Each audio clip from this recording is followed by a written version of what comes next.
Hello, for today's video, samahan nyo kami. Ayoko talagang sumama dito sa araw na ito, pero napilitan ako sumama kasi nga walang kasama si mama. So, yung kapatid ko nga, may work siya, kaya no choice, ako pa rin ang sasama. Dahil vacant ako, dahil ang mga senior, kailangan daw pumunta ng gym. Hindi para mag-workout. Kasi, kukuha daw sila ng payout. So, happy na naman ang mga senior. Nakalista. Ay, ano mo? Ibang yung lista? Ilang mo? Sige na, hindi naman ako makakapagod.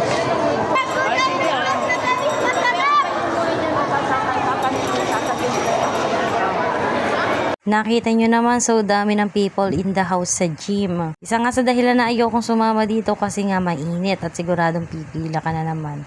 Pero for the future naman ng mga senior, ito ang happiness. Yung makakakuha sila ng kanilang senior payout. Kaya sinamahan ko na din si mama. 3 nga pala kukunin namin na payout. Kaya nga si mama excited kunin. Kaya nga lang nagkaroon ng problema kasi hindi pala namin makukuha. Yun sa dalawa, yung kanya lang ang makukuha namin. Kasi nga wala si Papa, tapos wala din si Inang. Papa nasa trabaho at si Inang naman hindi makakaalis sa bahay kasi nga may sakit. Late na nga din kami nagpunta dito pero ang dami pa rin tao at ang dami pa rin humahabol. Medyo mahigpit na din kasi policy kasi hindi mo makukuha basta-basta yung pinaka-payout ng senior. Lalo na kung wala yung pinaka-individual na tao, hindi mo talaga makukuha. Pero by next week, pwede naman daw kunin. I-claim na lang sa municipal. Tapos yung mga nakahiga na mga matatanda o mga senior, mga lola, lolo. So, door to door na lang daw. At yun yung pinaka-policy nila. Kaya makukuha lang namin ay isa yung para kay mama lang. Tapos pagkayari na nga, uwi na din kami. Sobrang dami pa rin ng tao kahit late na din kami nagpunta. Hinahiya ko na lang din si mama, binibideo ko na lang siya kasi alam ko namang active si mama sa mga ganito. Lumalakas bigla yung tuhod pag maraming taong kasama. Ina-observe ko din kasi kung ano yung mga nangyayari pa kay mama kasi nga nagkagagaling nga lang din niya sa sakit. Kaya chine-check ko kung active talaga yung mga ginagawa niya at tama yung ginagawa niya. So, dito naman sa observation ko, good na good. Kita nyo naman, oh, ang bilis niyang kikilos at talagang umaakay lang talaga siya sa akin kasi nga humihina lang yung tuhod niya. Pero active pa rin at malakas pa rin. Ikaw man ang payout pag hindi ka lumakas, di ba? Excited nga kasi si mama sa part na yan kasi akala niya 3 yung makukuha niya. Kaya pag malapit na talaga yung pinaka-table, iniiwanan na ako niyan. Kaya sinisilip ko na lang siya. Tapos may nakilala nga pala siya, tapos lumalapit siya. So nilakad ko na din yung kay Inang. Habang nilalakad ni mama yung papel niya, sinabay ko na yung kay Inang. Ako na lumipat ng kay Inang. Kasi si Inang kasi bedridden na kaya hindi siya makakapunta.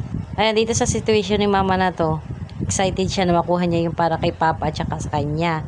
Kasi nga hindi daw makukuha agad yung kay Inang kasi nga bedridden. So door to door daw ang kailangan para daw ang kay Inang.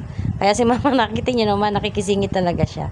Pero may pila kasi yung mga senior. Nakakatawa yung mga senior kasi nag-aagaw-agawan talaga sila. Ang titigas ng ulo. Mas mahirap pa. Alam niyo yung mas mahirap ang sawayin yung mga senior kaysa sa mga bata. Ayan, dito ako tuwan-tuwa si tsura ni mama kasi pagod na daw siya. Tapos, ang init-init pa. Tapos yung kanya lang daw nakuha niya. Sa pagpapapirma. Asan ba yung binigyan mo ng papel? Asan yung binigyan mo ng papel? Ano? Doon na mesa. Alika po ka, pwede ibigay natin sa papa mo. Tawan-tawa talaga ako dito kasi pinagpipilitan nga niya makuha yung kay Papa hindi nga pwedeng makukuha kasi nga kailangan nandun yung mismong pinaka-person para makuha yung pinaka-payout. Tapos ako dito nakaupo lang sa mga nakatuping upuan habang iniintay ko si mama para mayari na. Kasi sarado na din sila at yari na din yung pinaka-kuha na ng payout kaya medyo maluwag na din. Natutuwa lang din ako doon sa mga nakakuha na ng payout ng mga senior kasi meron silang pa-free fita na biskwit para sa mga matatanda. Tapos si mama talagang hindi pumayag na hindi kukunin yung fita kasi kukunin daw niya yung tinapay. Dito pinakukuha na yung tinapay, kumukuha siya ng tinapay kaso sabi ng pinaka bantay doon sa isa kunin pero ibinigay na din naman. Tapos umuwi na kami. Ayun, habang papauwi na kami, mayroon pa ring mga parating.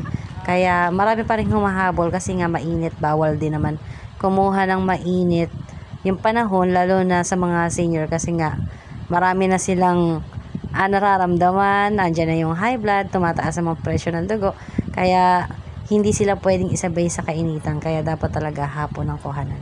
At dito, pauwi na nga kami. At mamaya, papabili na lang akong merienda. Ilikwento ko. Bye-bye!